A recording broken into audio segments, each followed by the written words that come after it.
जड़ में कांग्रेस थी, क्योंकि कांग्रेस की जो आदत है कि जिद करो, अड़ जाओ, अड़ियल रवैया अपना लो और विपक्ष की बात को बुलडोज करो, ये सोचकर कई बार वो जो निर्णय करते हैं बाद में उनको उसी अपने निर्णय पर वापस आना पड़ता है। आज भी जो संसद का समय, संसद का वक्त ज़ाया कर रही है कांग्रेस, हमारी मांगों को अगर मान ले, कोल ब्लॉक को कैंसिल कर दे पहले दिन, हमारी सरकारों के बारे में चर्चा बहुत करती, हमारे सरकारों की नीति के बारे में कई बार कांग्रेस कहती है कि हम उनकी नीति पर चल रहे। तो उनको याद होना चाहिए कि जब पेट्रोल पंप अलॉट हुए थे उसमें कुछ शिकायतें आई थी कि भाजपा के कार्यकर्ताओं को मिल गए। उस पेट्रोल पंप के निर्णय को हमारे नेता अटल बिहारी वाजपेयी जी ने आधे घंटे में इसको कैंसिल किया था। सीएजी की रिपोर्ट नहीं आई थी, अखबार की रिपोर्ट थी।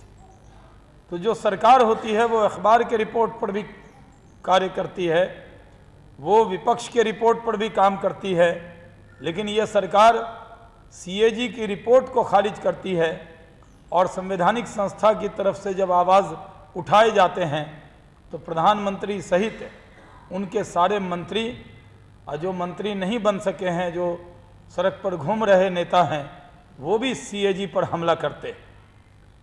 उन लोगों को, जिस सरकार में प्रधानमंत्री संवैधानिक संस्थाओं पर उंगली उठाए, सरकार के मंत्री संवैधानिक संस्था पर उंगली उठाएं, तो फिर उनके जो सड़क पर नेता हैं वो भी सड़क पर ये सवाल उठाना शुरू करते। भारतीय जनता पार्टी दिग्विजय सिंह जी के इस बयान की निंदा करती है। उन्होंने जिस तरह सीएजी पर आज इल्ज़ाम तराशियाँ की हैं, वो पूरी तरह से पूरे मुद्दे को गुमराह करने वाला। कौन व्यक्ति राजनीति में कब आएंगे ये समय बताता है। और वो भारत के संविधान में सबको ये अधिकार होता है कि वो राजनीति में आ सकता है, राजनीति से जा सकता है। उसमें दिग्विजय सिंह के इजाज़त की ज़रूरत नहीं है। देश जानता है कि माननीय मनमोहन सिंह जी रिजर्व बैंक के गवर्नर थे, आज हमारे देश के प्रधानमंत्री। तो ये देश की जनता तय करती है कि किसको राजनीति में रहना है और किसको राजनीति से जाना है।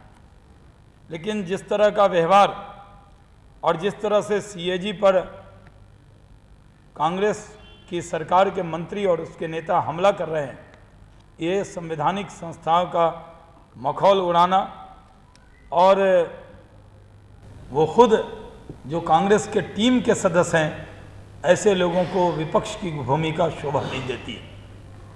अगर कोल स्कैम पर पूरी तरह से वो कांग्रेस से असहमत हैं तो प्रधानमंत्री से इस्तीफा मांगे और इस सरकार को चलता करने के लिए राष्ट्रपति भवन की तरफ जाकर उनसे समर्थन वापसी का चिट्ठी दें, तब देश की जनता उन पर विश्वास करेगी। और वो लोग जो कांग्रेस की बी टीम के तौर पर पूरे देश में पहचाने जाते हैं, वो संसद के दरवाजे पर बैठकर विपक्ष में होने का नाटक न करें।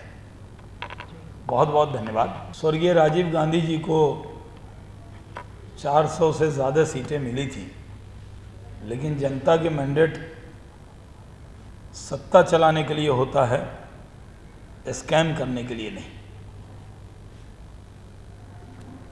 यूनिटी के नाम पर लेफ्ट हरदम कांग्रेस के साथ सदा रहा है, और यही वजह है कि आज लेफ्ट की इतनी बुरी हालत है कि यूपीए 1 को 5 साल पूरा समर्थन दिया।